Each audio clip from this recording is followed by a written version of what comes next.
Hey friends, Drew here with my friend Jeff. We're finishing up some of the last minute details on this installation job, and one of the other things that we're going to take care of is those bath exhaust vents that you have. If you've ever noticed a draft coming in your bathroom, if you've ever seen those flappers getting left open, we're going to replace those, and Jeff's going to kind of explain to you a little bit about the style that we're going to be using on this job and what the benefits are. Jeff, tell us about these. So what we're doing, we use a double flapping system. This is the outside unit that goes outside. It has a nice flap, nice seal here on the inside that sits on, and it's a nice tight seal, as you can see. All right, and then we go crazy because we're a little bit nuts. We use a double flapper system. So this goes in line in front of this flapper itself, and this is a double flapper system. You can see how the wind blows and that opens up, and you can see the nice EPDM seal in here.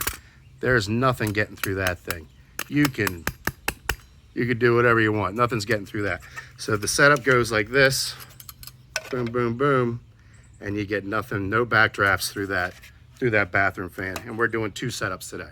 So if you're looking at trying to make your house a little bit tighter, get rid of some of the inconsistencies in your temperatures that are running across the board between the second floor and the first floor. If you've noticed in a draft in your bathroom, if you've seen those flappers getting hung open, and in some of the neighborhoods seeing the birds hanging out if they don't have a cover on them yet, one more thing that we do when we're going to be insulating your attic is looking to see if there's anything else that we can do to help just chase a 0.5% and trying to improve your energy efficiency in the house. Right. So this is Drew with 𝗗𝘁 Construction Renovation. Phone number 484-748-0008. Choose option 2 for 𝗗𝘁 Construction Renovation, extension 2 for new projects. We are your Pennsylvania home improvement contractor, number 88078. Remember, when we're done with it, you're going to be proud to say it's not just done. It was 𝗗𝘁 built. We'll catch you guys in another video. Bye for now.